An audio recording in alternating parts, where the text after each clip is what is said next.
Здравствуйте, уважаемые зрители! Спасибо за то, что вы не выключили этот ролик, сразу увидев меня.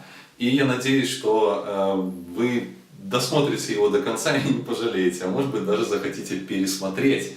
А чтобы вам определиться с этим, я представлюсь. Зовут меня Дмитрий Матуйза. В некоторых ситуациях Дмитрий Юрьевич, в некоторых ситуациях Змитер, в некоторых ситуациях есть более интересное обращение, поскольку я женат, но этого я вам не расскажу. Я музыкант в первую очередь, но помимо того, что я музыкант, я преподаватель в университете, Белорусский государственный университет культуры и искусств.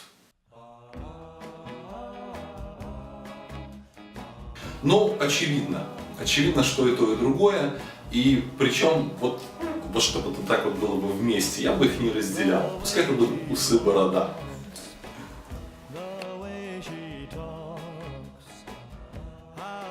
Это сладкая парочка, сложно между ними выбирать. Я как Купала и Кубколос.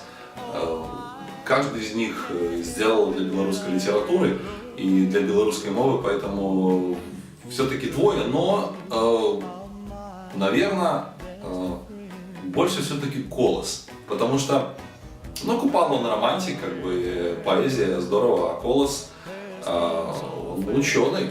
Он, собственно, и белорусский язык создавал. Наверное, по вкладу в белорусский язык все-таки Колос.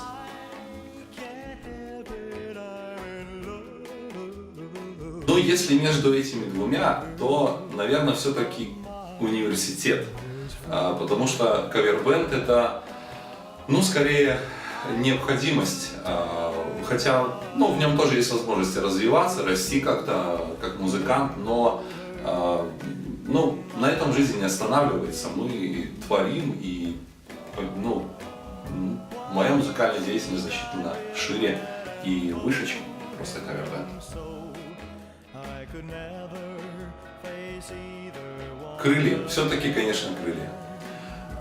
Потому что... Да потому что крылья... Что дает хвост? По деревьям лазить? Да зачем? Мы стремимся ввысь, но не на дерево залезть и смотреть на него, а в небо, конечно.